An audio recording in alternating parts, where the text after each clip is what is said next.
Welcome to another exciting episode of the Layman's Term Show. Today we're talking about hobbies. We're talking about reigniting our passion for life to uncover the unique gifts God has placed in and around us. We're going to talk about using those activities to bring true fulfillment to life.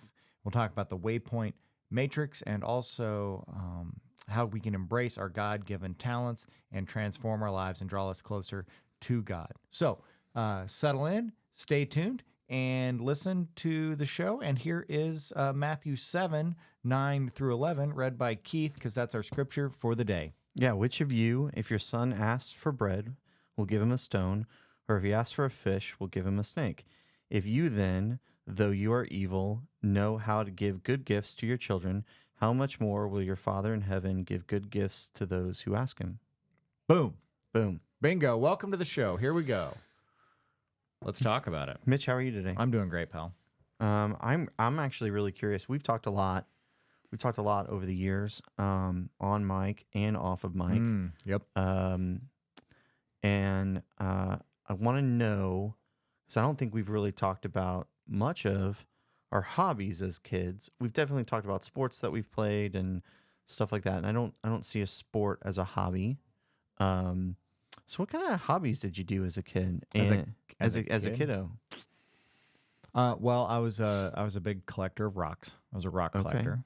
A little mini geologist of sorts. Mm-hmm. So did you have the little hammer and everything? No, I did have hammers, and I was a collector of pocket knives. Ooh. Cutlery of any size, shape, or form. I got a machete for my 8th birthday. Shout out to Mom and Dad. Thank you, Mom and Dad, for the machete when I was 8. I think I got my machete when I was like 10. So you serious? Yeah. All right. Still That's have it? No, I don't. It was like a hand-me-down. Very rusted after I got done with it. I mean, I have I had access to machetes pre-8. I just got my own. For a birthday. I agree. Gift. Yeah. Yeah, I concur. For hacking on things in the woods. Yeah. I mean, I was a boy that loved the woods. So go out in the timber and smack it with a machete. Mm-hmm. So did fishing with my grandpa. Yeah. It's a good hobby. But that's probably it. So what do you think now that you're an adult, you still do any of those hobbies, or you have different hobbies now? I still appreciate a nice piece of cutlery. Mm-hmm. I like to take good buck knife. I like to take care of my kitchen, my chef's knives. I like to, so yeah, I think that's expanded through. I do love picking up a good rock or a seashell or an item, found items. I still enjoy that. I think being a rock collector will always be with me. And I like fishing, I just don't really do it. Yeah. I love fishing as a kid. I don't think I've gone fishing in forever. Yeah. But it's also kind of like I've kind of been simplifying stuff down a little bit. Explain that. Maybe in a minute. What about your hobbies? Childhood hobbies. I loved to read as a kid. I would read a lot. Not.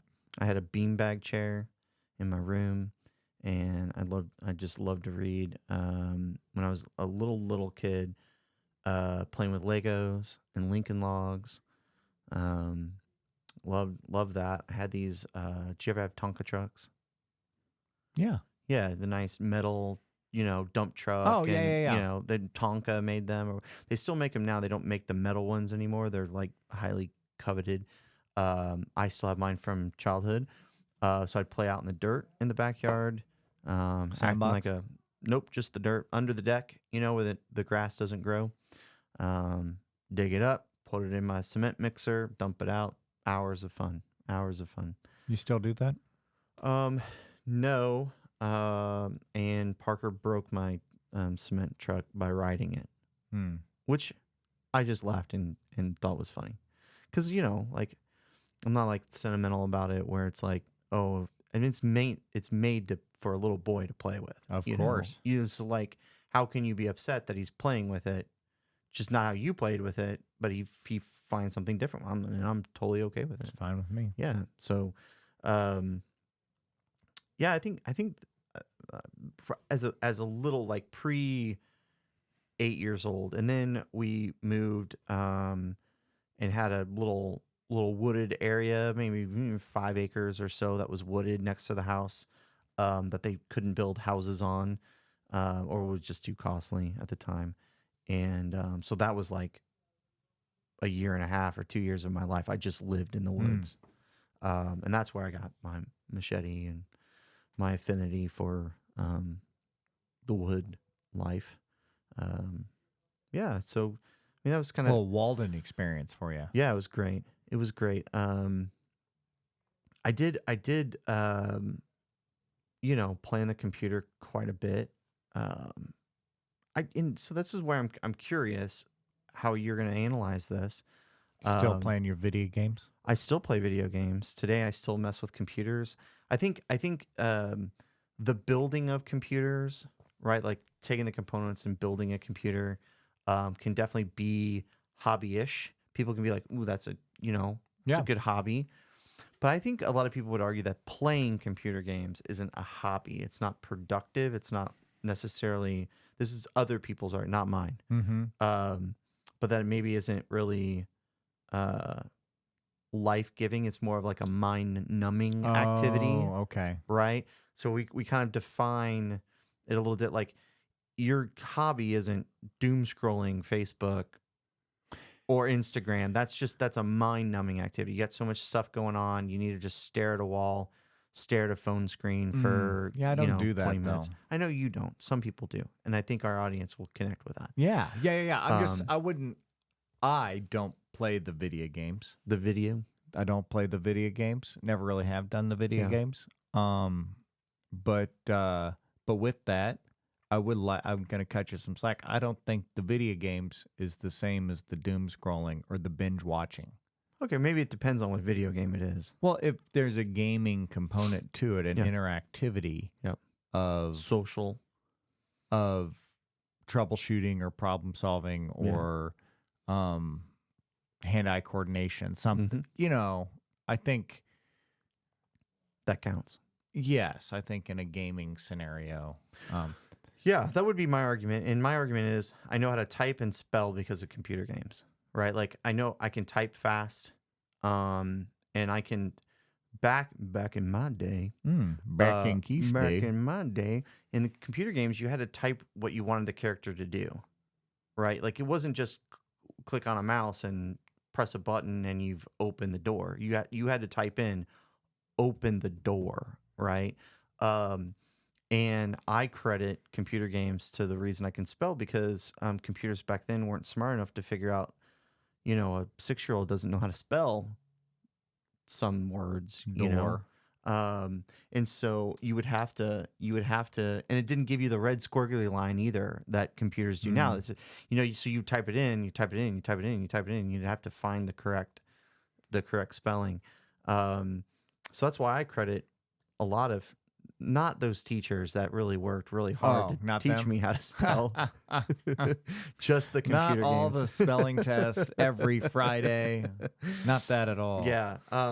So yeah, no, I think there's definitely some component of gaming, computer gaming, or whatever console gaming that could be considered a decent hobby. I think it's also all the amount of time you put into it, right? Like, so if fishing was your hobby, but you literally went fishing every free minute that you had, right? Like you went to work, you got off work, you went fishing, you got 2 hours of sleep, went to work, went fishing. Yeah. You know what I mean? Like at some point that your hobby is probably not a hobby anymore. It's an obsession, and addiction, right? So all things within Moderation. So yeah, and I would still do that. I mean, I still game. I still like to go hiking in the woods. I probably wouldn't spend all day, with my machete in the woods still today. But I still enjoy, kind of like you still look down, see a rock, pick it up, look at it, but maybe you don't put it in your pocket anymore. Maybe you toss it back, somewhere. So, Yeah. Well, so we have talked about like in this whole series we've been talking about kind of God-given gifts, God-given talents, and I love the scripture you just read for us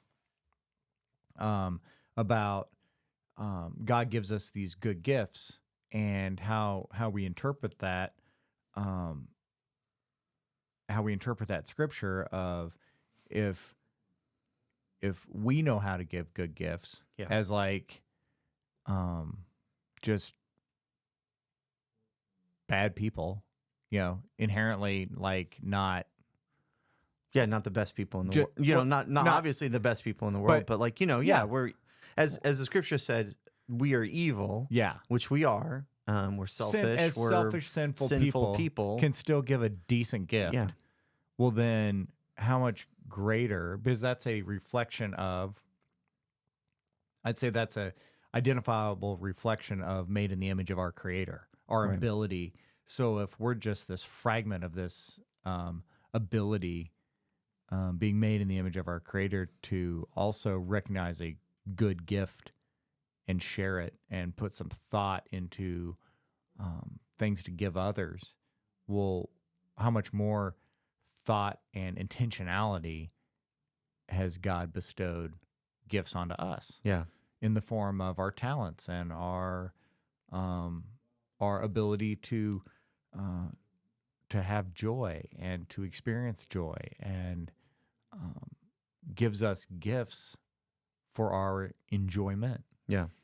So with that, I think I probably know your answer, but the scripture, did it really amount to a hill of beans for you before you had kids? No. Right? No, Me not at neither. all. It was like, I'm it gonna would tell you not a have been story. one I could have picked out. Let me tell you a story, not about myself, but my neighbor, right? Okay. This is a couple of years ago. The PlayStation 5 was like the hot thing out, Yeah. right? Yeah. It was his kiddo's birthday, and it's a couple months out from his birthday.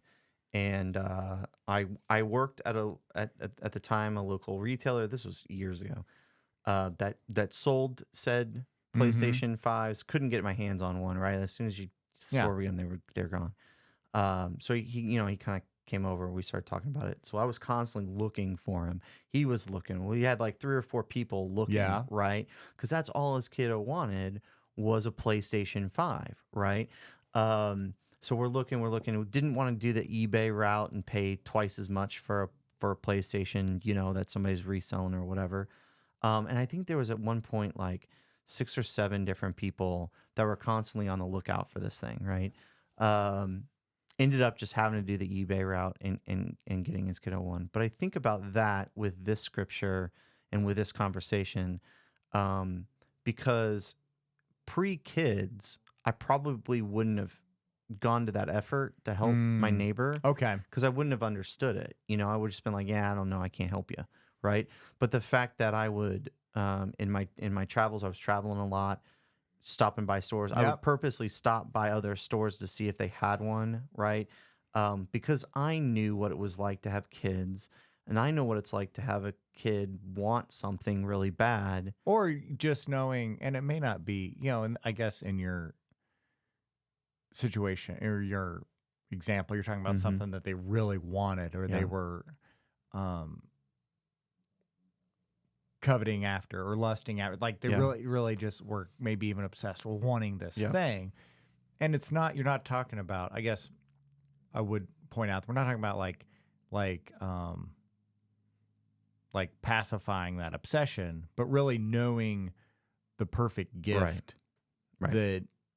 that you have the opportunity to give. Correct. And wanting to be able to do that. Yeah. And this is a great kid, and it's not a kid that's like, no, I want this play. But everyone knew that this kid wanted a PlayStation. Like that would have been the perfect gift, right? And so, from a community standpoint too, you want to help give those good gifts to people, and I look at it the same way as like, my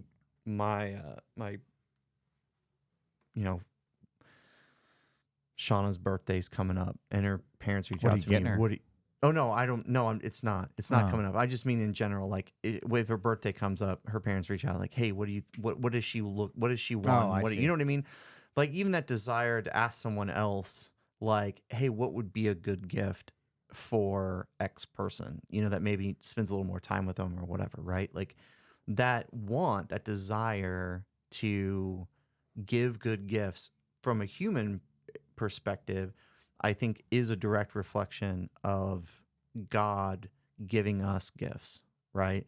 And so, yeah, I know. I don't think that prior to being in a situation with kids, I would have ever understood that, right? Um, which is really annoying because all the years when your parents or other adult figures would say, well, just wait until you have kids, you'll understand, or whatever. And then you do, and then you're like, and then one day you're gonna say that to your kids and they won't understand until they do.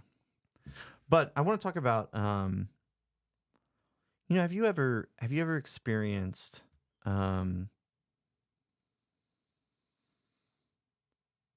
having these hobbies, having these things that give you joy, having these things that give you some sense of peace and recharging you and that kind of stuff? Have you ever experienced a time where you've done these things, but they're not bringing you that joy, right?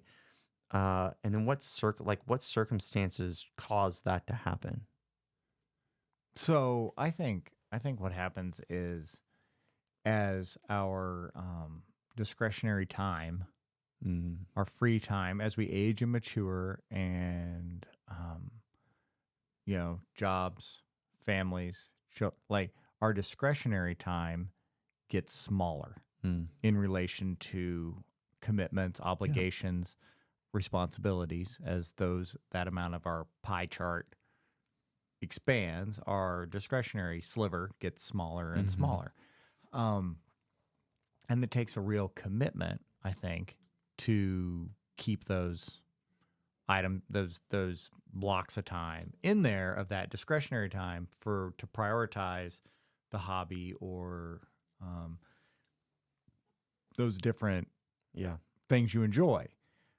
And sometimes I think it's my case where it's more trouble than it's worth. Yes. I'd rather have the discretionary time as void of anything than to fill it with a hobby thing. Yeah. Does that make sense? Mm-hmm. Totally. And I think too, in relation to that, it's also as that pie piece becomes smaller and smaller and smaller,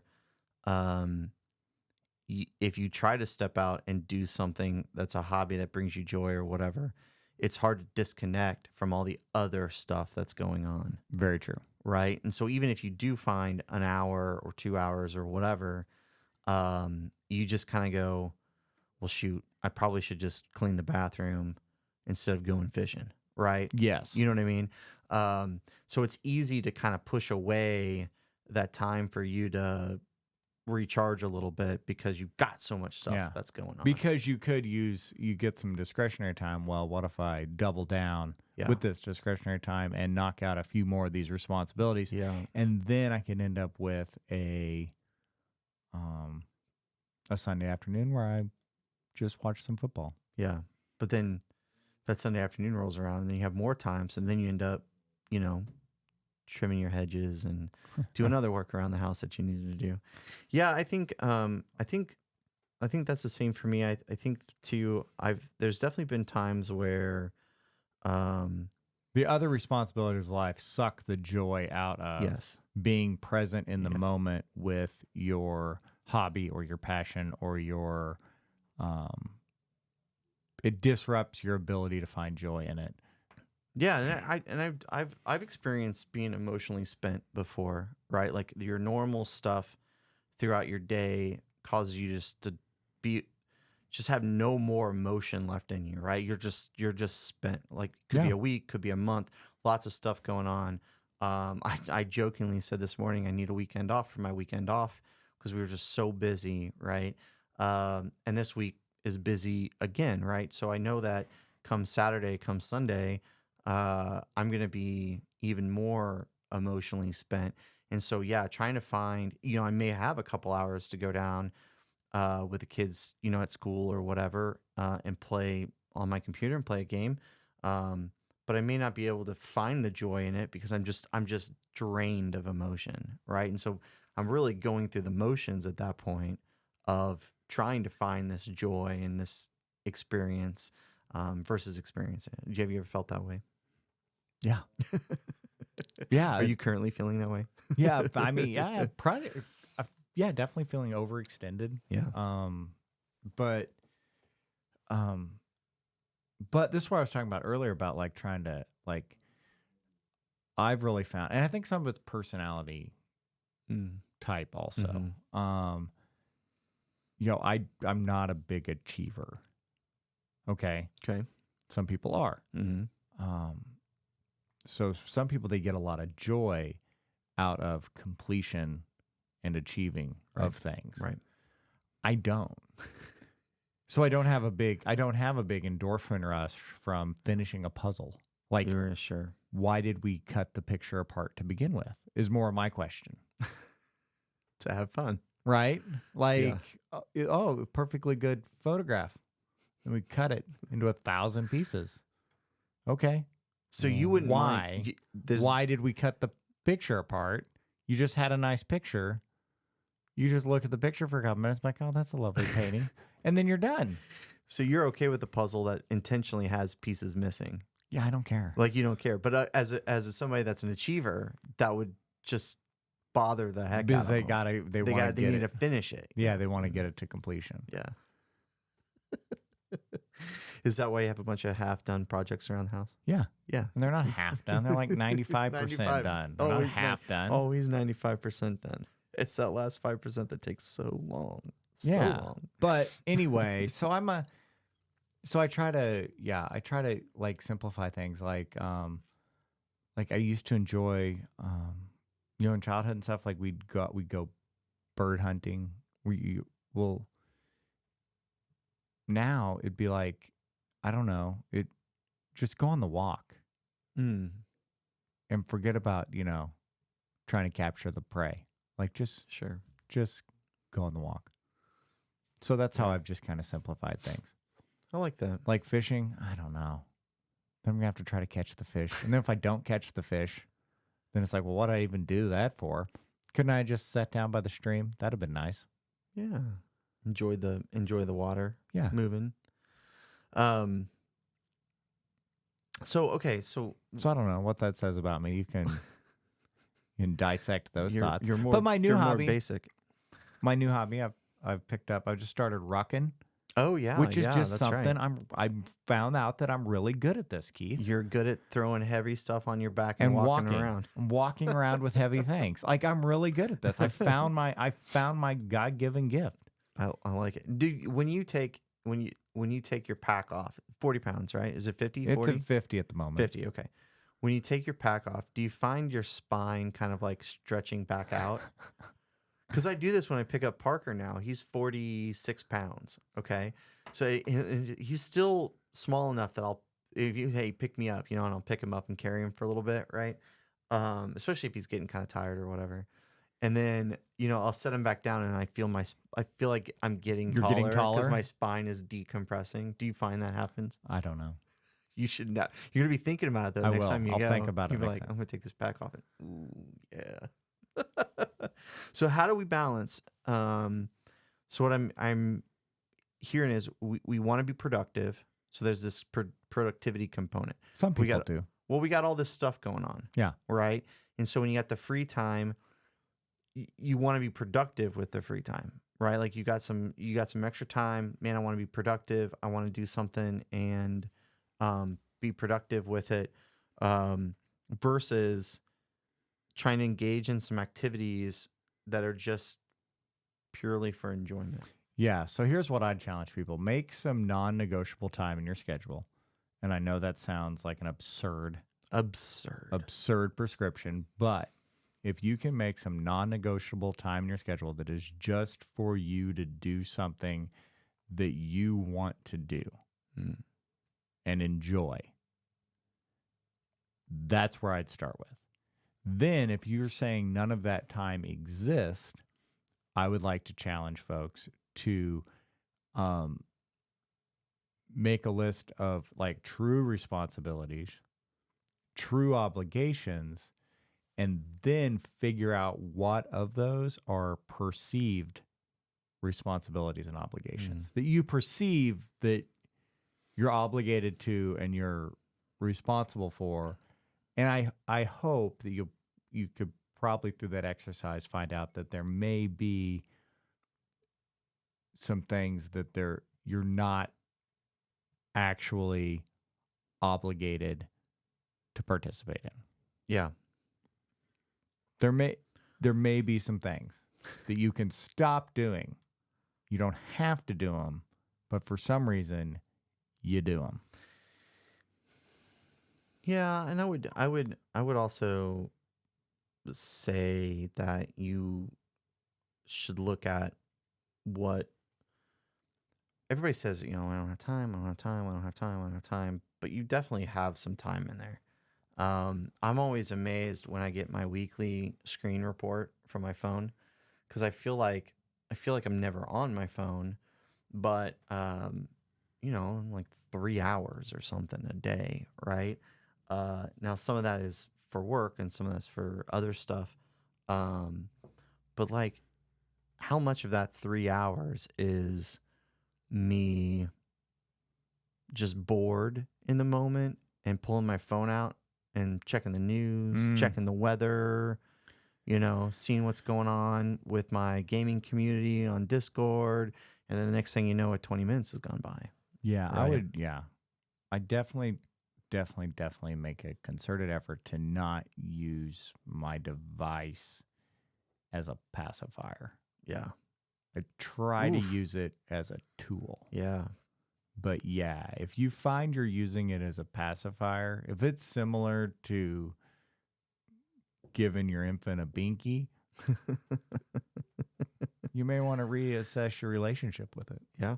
I would agree with that. Binky side story. Binky side story. We always called them pacifiers. We never called them binkies or Nook passies or whatever. Nook, N-O-O-K. Yeah, that's the brand of one. The one with the kind of hole in the center of it. Mm-hmm. That's the brand of the one that they give you at the hospital. Correct. My kids were born at. Yep. Well, pretty much every hospital gives us because they're hard. The thing's harder for the baby to swallow. It's so big on the outside. Okay. The ring. I don't know what you call it. Anyway, and they give you like diapers and all sorts of great fun things that I now in retrospect is just marketing by diaper manufacturers. Like just give free stuff to hospitals. They'll go home and they'll be like, well, these are the ones I got at the hospital. That's one the hospital gave me. So I'll just keep buying this one. I'll just keep buying this one. Yep. It's genius. Anyway, our firstborn, you don't know, here's this pacifier thing. Yep. And you're like, give it to the kid and he spits it out. And you give it to the kid and he spits it out. And you give it to the kid and he spits it out. And doesn't want it. He's mad. Doesn't want it. Okay. Take it home. Give it to the kid. Spits it out. Probably try that, over the next several weeks before you're like, man, this kid does not like this at all. Yeah. Dunzo, right? Yeah. Find out years later when the second kid comes around, they're rated on different densities. Oh my gosh. Anyway, you didn't know that? Well, no, the one we got at the hospital was like for like a 7-year-old. Oh, yeah. It was like it was like made out of a Goodyear tire. Like the kid, there was no way. There's no way this infant was going to be able to chew on this thing. Yeah. It was hard as a brick. Yeah. I didn't know. That's funny. There was just the one that was freebie. there. It was there in the cabinet. It's like they were numbered. Bottles. They go from 0 to 5 or whatever. Yeah. This thing was a 5. It's like the bottles. Same deal with the bottles. With the nipples having different speed regulated. Fluids. Yeah. And we knew that obviously, but then I'm trying to remember which kiddo needed very specific formula, and it was we had to add more formula to the water than what you're supposed to. And I forget why. I think it was Piper, and I think it was some acid reflux Yeah. stuff or whatever. So they just put more formula Little in and less thicker. water, a little thicker. So you had to like up the size of the up the holes. size of the holes. Yeah. Anyways, that's funny. All three of our kids didn't really take pacifiers. I think Penny did for a little bit, but all of them by like 3 months were done with it. Like we didn't, and we didn't use it as a pacifier either, right? Like it wasn't the thing that made them, that soothed them, or whatever. So I think that's kind of a big part of it too, is Yeah, know, what are you finding soothing, to bring it back full circle? And if you're using your device to soothe you. to numb you to the other irritants of life, then maybe I would argue your phone cannot bring you any kind of joy. There's almost nothing you can do on your phone that will bring you this kind of level of joy to help refresh and renew you. what if I call my grandma? Well, that might you. Or maybe read a book on it or something like that. That may do that too. Look at that. Oh man, sands of time are The gone. sands of time are over. You want to wrap us today? Yeah, I think that first of all, if you made it this far, thank you. Subscribe if you haven't. Like the show. It really helps us with getting out there and having new people, have us pop up in their feeds and stuff like that. So we would really appreciate that. I just want to finish it by wrapping up. God has given us these gifts to enjoy, right? He's given us these gifts to enjoy and to share with others. And I think that if you're just using your gifts, if you know what your gifts are and you found them and you're using them for your own joy and enjoyment and relaxation, that's great. That's fantastic. That's step one. Step two is to go out and find a way to share that joy, share that passion, share that gift with other people, and help make this world a better place. Wonderful. Well, I appreciate it. Guys, thanks for joining us, and have a blessed week. We'll see you next week. Bye.